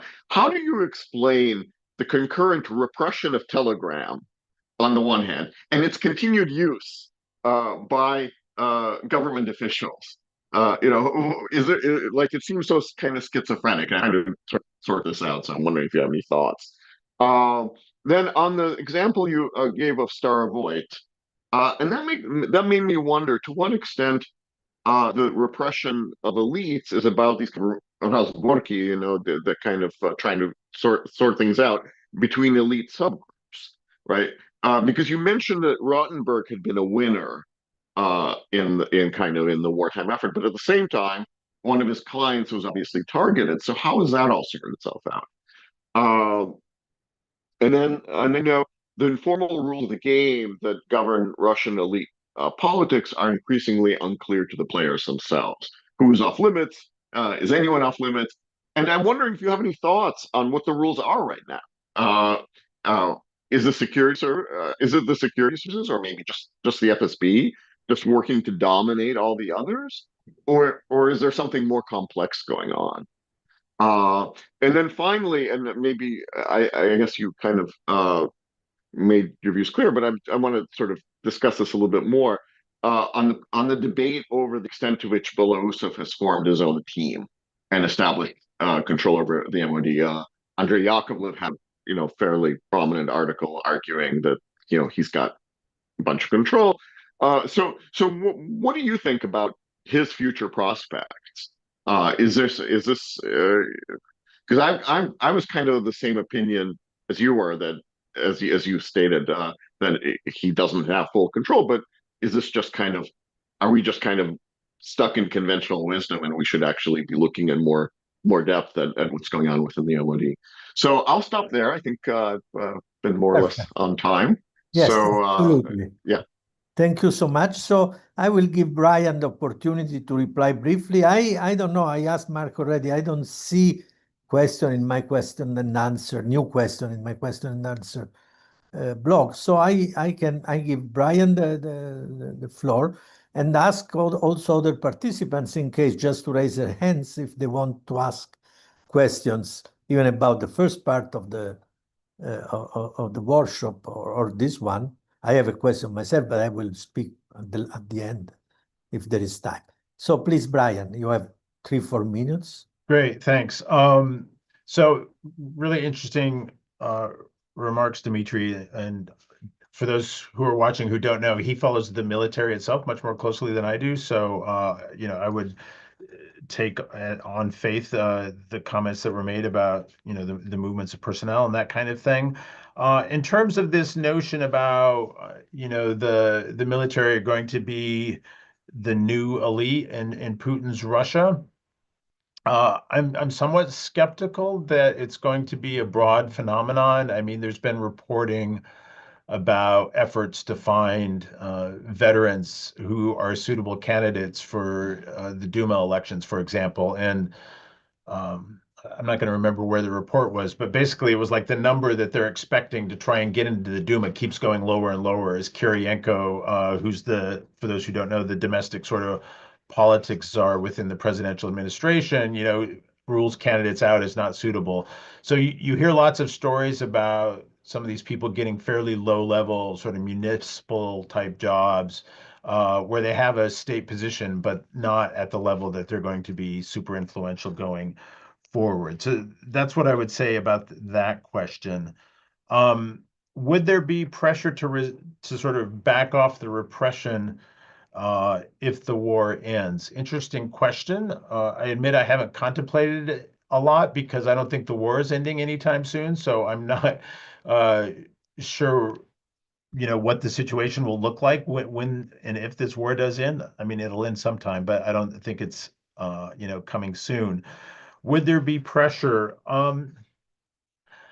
I suspect as long as Putin's in charge and the FSB feels suitably empowered, that they will try and keep in place the sort of restrictions that they've instituted, that the sort of economic redistributions would still continue for professional incentive reasons, if for no others. So, would there be mass pressure? I guess I would leave that to Henry or Sam or Valerie if they have thoughts, but I don't really see it absent something else, right? One could argue that the war might lead to an economic recession as the money flows sort of dry up and that kind of thing, but it depends on the circumstances.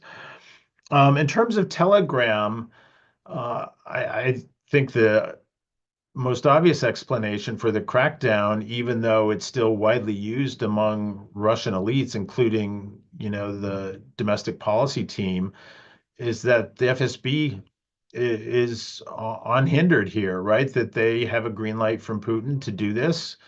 Putin has never been one who has known much about or thought much about the internet, as far as I can tell. But I think if the FSB tells him, well, Telegram is a channel for terrorism and Durov is potentially accessible to Western intelligence services, that's all you'd have to tell Putin to get the green light for that.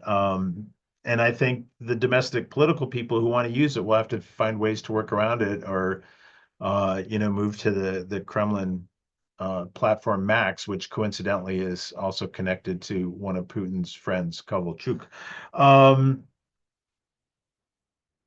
Yeah, why couldn't the Rotenberg save Starovoy? I think it's sort of, they probably made the calculation that they didn't want to spend political capital there, given that it looked like the FSB was going ahead anyway. That's just a guess, though. I don't know, and I certainly don't have any inside information there. What are the rules? I mean, that could take us a long time. So I guess I would just say that as for many years, people are rewarded for loyalty, and the first and second and third most important thing to Putin right now is prosecution of the war effort. So people who are useful in that respect are going to see their position, elevated, and people who are less important, maybe, they maintain their position, but they're not in favor, you know, uh, at large. And then Belousov, I don't really know what to say. I think he's done well, at least politically, partially by not being too political in some ways. But I suspect, um, just based on some reporting, that Putin thinks he's doing all right, and he could be a candidate for promotion. But that's different than establishing firm control over the Ministry of Defense and the General Staff, which I think is sort of beyond his capability, given the sort of sprawling nature of that structure. So I'll stop there. But Thank those are you. my thoughts. Thank you, Brian. As I said, I don't see questions on the question and answer blog. No, there are now. And There then is one, Andrea. there is one. Now I see. A person who asked Brian to No, address how no. the war has affected center regional relations among the Yes. security No, forces. there is also another one. Two came. So the first one is, as Mark was saying, is to Brian about the impact of the war on center regional relations and within the security structures. And the other by Julian Waller is, do we have insight on who makes decision in the FSB regarding arrest and prosecution of mayors, governors, etc.? That is a sense of whether this is decentralized down to regional office or particularly enterprising departments, or if Bortnikov or his direct deputies below have to actively sign off on them. So we have two questions, one directly to Brian, the other general, maybe Dimitri can try if he wants, or Brian himself, about the decision on whom to arrest or prosecute. Please, Brian. Yeah, I mean, these are two great questions from people who are, experts on this in their own right. But I'll offer some at least speculative thoughts on the impact on center regional relations within the security structures. I mean, frankly, it's been a while since I thought about that, right? My 2011 book was on those sorts of issues, at least part of it. And I don't track it as closely as I used to. But I would say, and this partially will relate to Julian's question, I mean, the FSB as a structure, certainly compared to the police, and to the bureaucracy, is much more heavily centralized as an organ. At the same time, and I don't think that's changed, certainly. At the same time, and this sort of bleeds into Julian's question, I think there are strong career incentives for FSB officers at all levels to be engaged in this redistribution of property, maybe for economic reasons, but certainly for internal sort of recognition and promotion issues. I think there's little risk in being too repressive for ambitious officers, and probably more risk for being less repressive. So the incentives run towards this continuing campaign of finding enemies, both in the economic sphere and in the political sphere. And I think those are where the incentives are. In terms of the police, this maybe partially gets at Carolina's question. They are probably the biggest loser of the various force structures because of this war. They're vastly understaffed at the local level in lots of different directorates, and that's simply because there are better economic opportunities available to the sorts of people who would normally enter the police right now. So they face, I think the numbers are like 25% shortages in staff throughout the MVD, which of course, if we combine that with returning veterans from the war, and I've had conversations with Harley about that. He might say something about it today or tomorrow, leads to concern about future crime rates, right, and the ability to deal with demobilized veterans at some point. Do I need to say anything else about this? I guess just a final point on Julian's question. I've indicated that there are strong incentives for lower level officers to pursue these types of cases. So I don't think this is all driven from Lubyanka, right, the FSB headquarters, but I think the general direction is set from the top and really from the very top from Putin, but also Bortnikov and the head of the different directorates within the FSB. I think despite their disagreements with each other, they're all pulling in the same direction in terms of using this opportunity of the war to increase their control and increase their repressive reach. So in that sense, you don't need like specific orders in each case. You just need to sort of send the general direction for the agency. So those are a few of my thoughts in response to those two very good questions. Thank you so much. So I see Mark has a question. You have your hand raised, Mark, but you have to turn on your microphone. No other Dima wanted to comment on the previous question. Okay, so my question has to do with when Belousov came in as defense minister, one of the explanations was that he would be used or he would be enlisted to reform defense industry and make it both more efficient, but also to correspond to changes in weaponry and tactics and the like during the war. But the most recent figures I've seen, which were from maybe a week ago, show that Ukraine is actually significantly outproducing Russia in terms of some of the technologies that have proven especially important, in particular drones. So, given that Ukraine is a lot smaller, and began the war with a much smaller defense industry, what has accounted for the failure of Russia, of Belarus, and others who may have been involved, but to try to upgrade Russia's defense industry? Dmitry, do you want to try to answer this, to take this?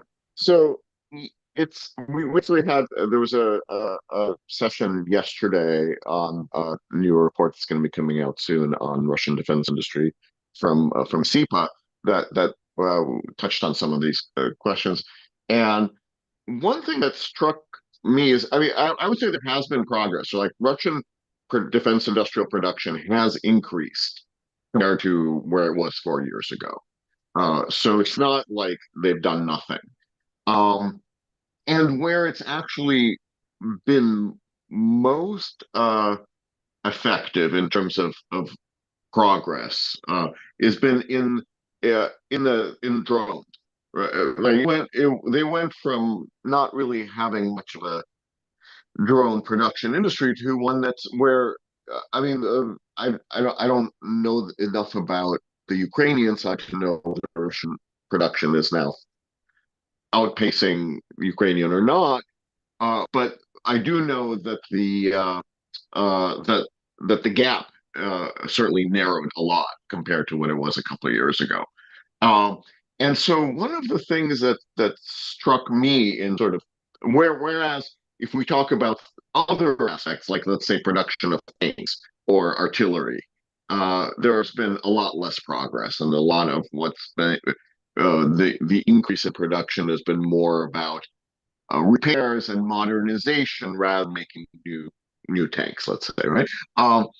And so what struck me as a hypothesis, and it's just a hypothesis, uh, about the difference is that drones is a brand new industry, right?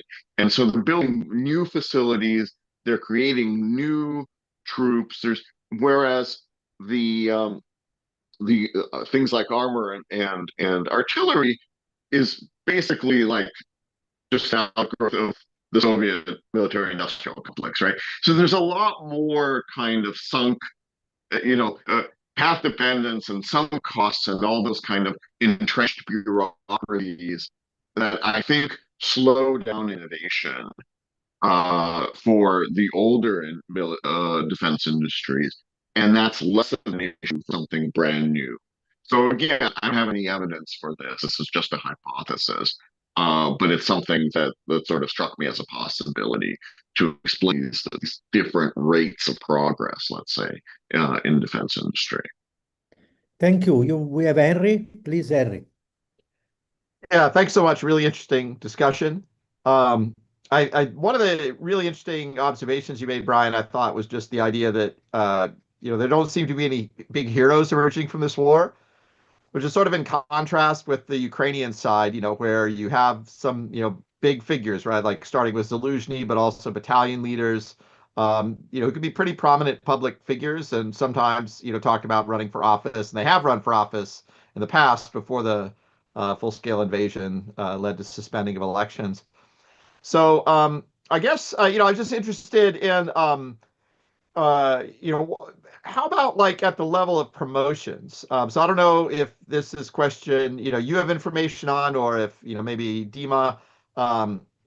Do we see patterns of promotions here in the war that represent kind of people rapidly rising? Maybe they're not becoming celebrities, but is this is there upward mobility there for the war, especially given all the people that were killed? I remember early in the war, there were all these generals that were taken out, and it seems like that's slowed. But so I guess I'm wondering just about, is there kind of this professional lift that's operating somehow, and anything more you might have to say about kind of the absence of heroes. Yeah, I'll leave it at that. Yes, if I may add something, since it's strictly related, because before Henry and also Valerie spoke of this and some of this non-mobilizational regime that try not to get anything very active. Though in the first year there were a lot of demonstration, people, Putin went to speak at stadium. There was a sort of mobilizing effort in the first year of war that then disappeared. I agree with you, which is how, and is it possible to see a relationship between this and the fact that also there are no hero, there is no promotion of, and actually the war too seems to have no, let's say, seems to have become a very, let's say, non-mobilizational war in a way. This is the impression at least. And so I'm asking if there is a correlation of this idea that you want to continue, but you want to continue in a very calm way in all possible sectors so that you continue to have control, since it's clearly something that didn't go as you wished it would have gone. This is my question. So then we have one from Maria, but I will wait for you to answer this and I will give the floor to Maria. Mark, is this your first question or you have a new one? No, another question. Okay, so somewhat related to that. Yes, so let's Brian or Dimitri wants to answer this too, and then we will give the floor to Maria and Mark. Sure.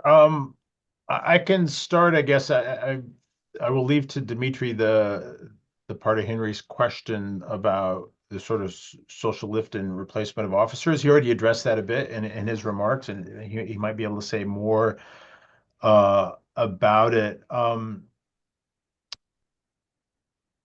So I'm going to mostly talk about what Andrea was just talking about, the war as a non-mobilizational war. Obviously there are things happening, the young army sort of things and stuff like that. But I agree with the remarks earlier, but that there hasn't been that kind of full-scale push, which is kind of odd in some ways because Putin likes to talk about it. I mean, I think it was just yesterday he was talking about how, grandmothers in World War II were knitting socks for the front and that kind of thing. And you do see these volunteer efforts here and there. But overall, it seems to be more kind of a niche thing than a massive sort of production. And this may reflect the Kremlin's acquiescence, and when I say the Kremlin, I especially mean the political manager types, acquiescence to the evidence that seems out there that support for the war may be broad but fairly thin, and that there isn't just the social appetite out there, and sort of pushing too hard in that direction is probably not useful for them. That the message that the war is not really affecting your life, things go on as before. If you don't want to pay attention to it, you don't have to. For those people who try and opt out in that way and be immobilized, I think that's probably useful from the point of view of the Kremlin. I did want to make a second observation, and this sort of spurred by a piece that was in Recall in Russia earlier this week. I think it was probably written by Kirill Rogov. I'm not sure. But the point he was making is that Putin has this sort of civilian militarist understanding of war and the military that is really not consonant with Russian military, that sees itself as more kind of professional, if I can use that word, which carries a lot of different sort of implications in the civil military relations literature. But it seems like Putin was persuaded by himself, by Kovalchuk, by, sort of the people around him and the people in the FSB, that this was going to be an easy war. The military probably understood that it was not going to be so easy, but they didn't really have a way to resist, or the courage to resist. And given that, I think maybe Putin doesn't, or maybe I don't understand, but maybe Putin doesn't understand that the military is not really a threat to his rule in my mind, right? They historically don't have that inclination. I don't see that changing. But they still seem very reluctant to position the military in a sort of more personal, sort of highlighted way about, that you would have seen, during the Great Patriotic War. And I think that's a certain tentative nature, maybe comes out of the long rivalry between the KGB and the military in the Soviet period, that Putin doesn't want to mess around with too much elevation of top generals to prominent positions. So it's okay to name, junior officers and enlisted personnel as heroes and try and set them up with some kind of job, but a more full-blooded embrace of the military as an institution in that way, I think he sees as probably unwise. So those are a few thoughts in relation to those questions. Okay, just add a couple of things. I think that one kind of I fully agree with Brian about both the rivalry with the security services and the military, and the military's kind of lack of propensity for getting involved in politics. But the one thing that has happened historically is not the military as an institution getting involved in politics, but certain generals, especially post-retirement, getting involved in politics, right? And so that's where I think there's the potential for or perception of rivalry and desire to prevent the creation of heroes. There was one possibility of this type of person, and that was Sergei Surovikin, who I think was very much in line to be that kind of figure, certainly in line to be the next Gerasimov, next chief of the general staff, in other words. And then who knows, what comes after. But he got on the wrong side of the Prigozhin rebellion and is now in Algeria, as far as I know. So that kind of preempted that.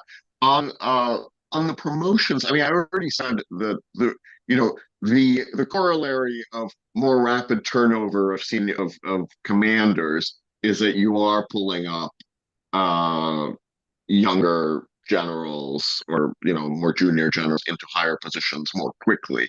So that's just kind of the mathematics of it. So to answer Henry's question, that is certainly going on. And I'll just kind of highlight that Julie and I and some other colleagues have just completed a report on patterns of promotions in the senior levels of the Russian military that will be coming out probably late summer or fall, sort of once it goes through the various clearance processes and that sort of Thank thing. you very much. So because yeah, we have only yeah, 5 minutes, and I have three questions, actually two, because Mark already had at least the opportunity to say something. I have a question online from Bill Hauser. Could you discuss the numbers, sources, and demographics of non-Russian mercenaries in service and how this might look going forward? This is the first question that is online. Then Maria, if she wants to ask her question too, and then I will give you the time to.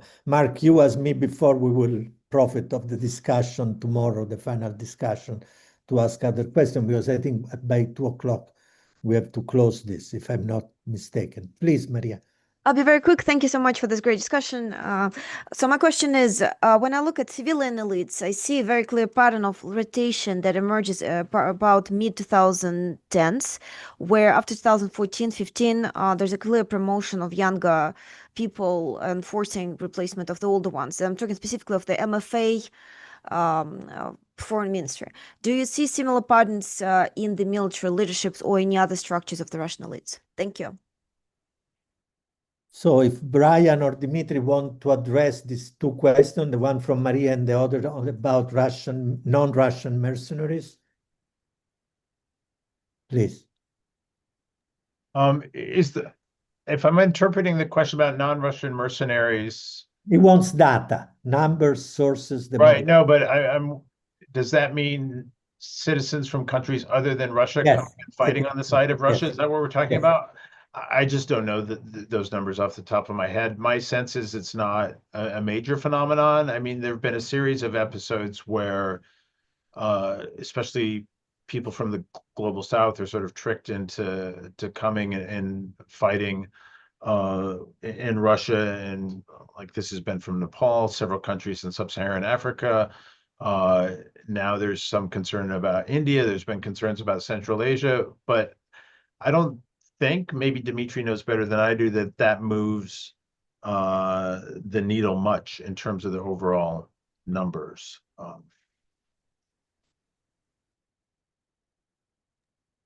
Dima, you're don't really muted. have, Okay. I don't really have Please. numbers either, I'm afraid. So I think maybe we'll just skip that. And I don't know, Brian, do you have anything for Maria's question? Because I'm not sure I fully got it. If you see the rotation patterns with younger people being promoted over the older groups since 2010s or later, perhaps? In the military? Yes. Not really. I don't think. I think it's still a very hierarchical kind of organization. So people are being promoted more quickly, but not out of order. That's it.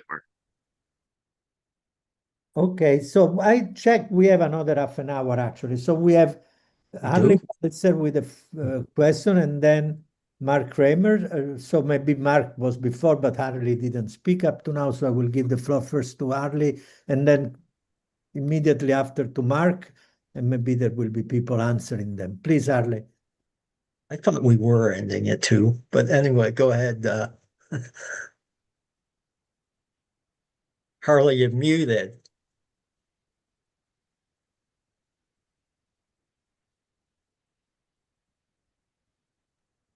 I do have a lot of data about the mercenaries, and I'll be happy to include that in the presentation tomorrow.